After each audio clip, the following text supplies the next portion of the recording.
March 10th, 2025.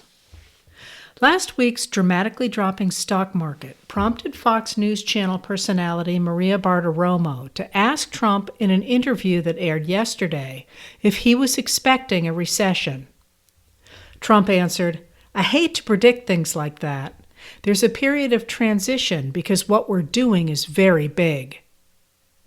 Yesterday evening on Air Force One, a reporter asked Donald Trump if he's worried about a recession. "Who knows?" the president answered. "All I know is this.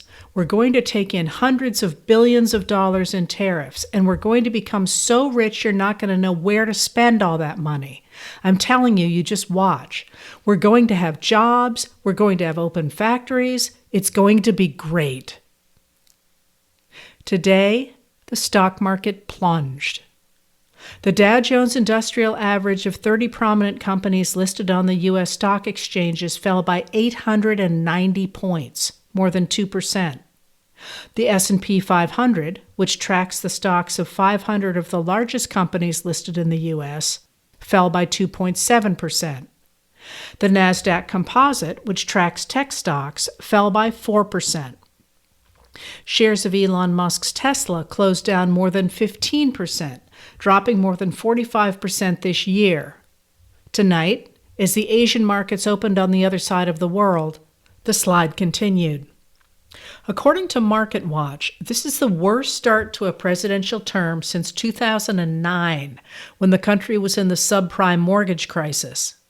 Trump did not inherit an economy mired in crisis, of course. He inherited what was, at the time, the strongest economy in the world. That booming economy is no more. Goldman is now predicting higher inflation and slower growth than it had previously forecast, while its forecast for Europe is now stronger than it had been. Trump has always been a dodgy salesman more than anything, telling supporters what they want to hear.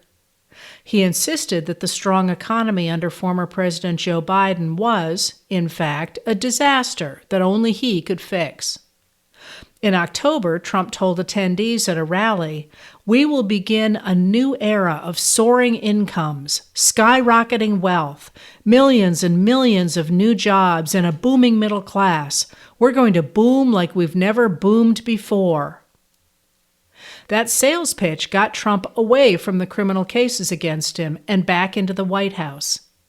Now, though, he needs to make the sales pitch fit into a reality that it doesn't match.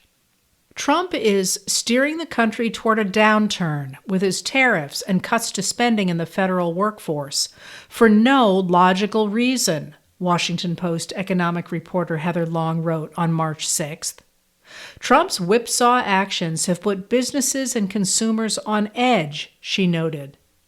If they stop spending at the same time that the government slashes jobs and spending, a downward spiral could lead to a recession. Trump is inciting an economic storm, Long wrote. The big question is why he's doing this. One answer might be that Trump's top priority is the extension of the 2017 tax cuts for the wealthy and corporations, at the same time that he has also promised to cut the deficit. Those two things are utterly at odds. The nonpartisan Congressional Budget Office estimates that extending the tax cuts will cost the country more than $4 trillion over the next 10 years. Tariffs appear to have been Trump's workaround for that incompatibility. He claimed that tariffs would shift the burden of funding the U.S. government to foreign countries. When economists reiterated that tariffs are paid by U.S. consumers and would drive up prices and slow growth, he insisted they were wrong. Increasingly, tariffs seem to have become for him not just the solution to his economic dilemma, but also a symbol of American strength. Tariffs are not just about protecting American jobs, Trump told Congress last week. They're about protecting the soul of our country. Tariffs are about making America rich again and making America great again, and it is happening, and it will happen rather quickly. There will be a little disturbance, but we are okay with that. After watching Trump talk to Fox News Channel host Bret Baier in mid-February, Will Salatin of The Bulwark noted that Trump seemed truly to believe that tariffs would bring in tremendous amounts of money.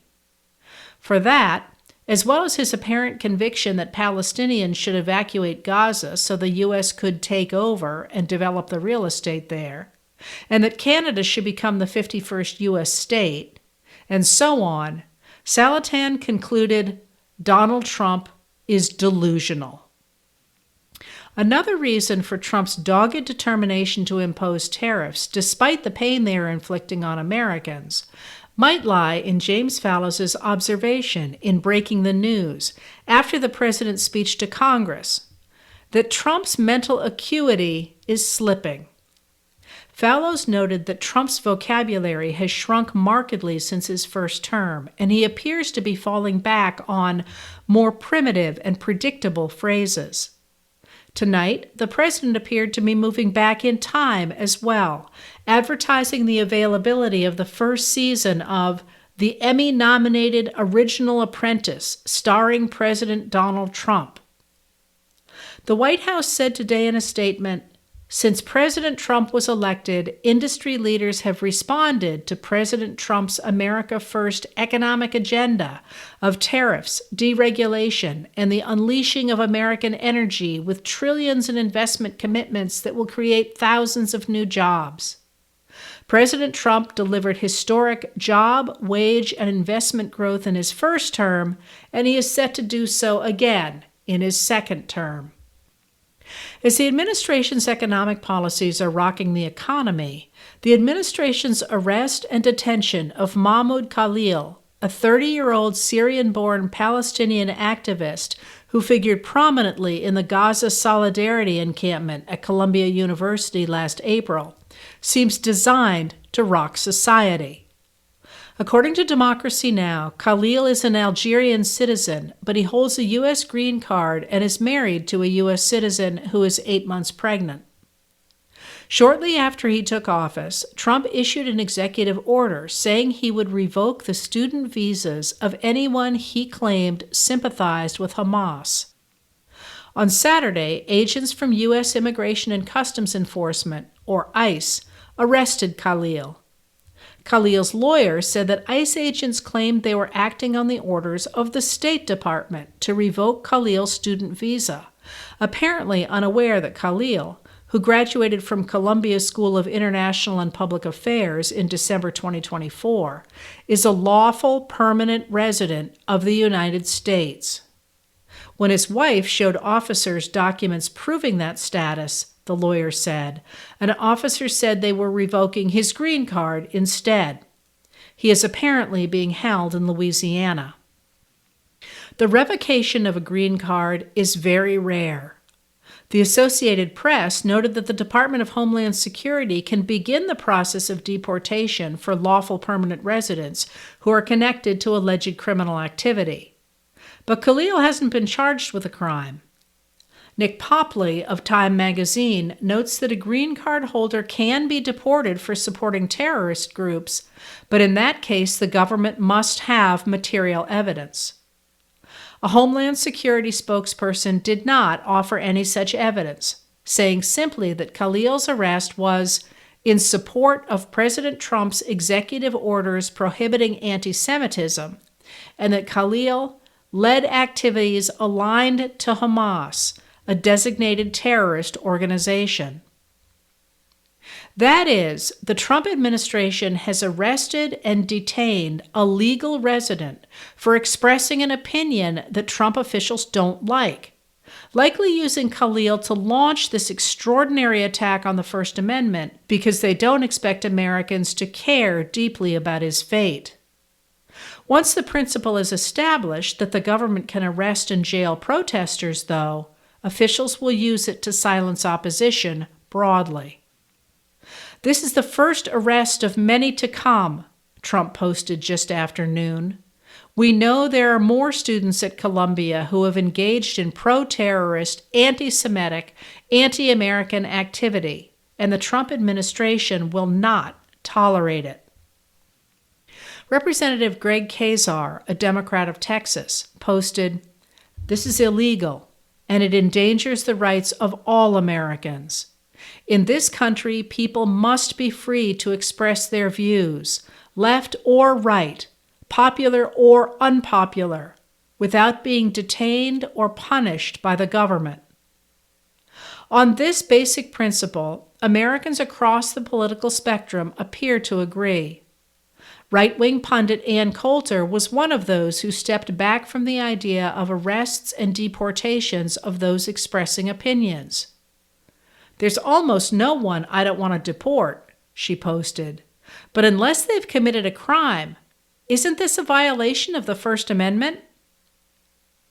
Today, U.S. District Judge Jesse M. Furman ordered that Khalil shall not be removed from the United States unless and until the court orders otherwise, and ordered a hearing on Wednesday.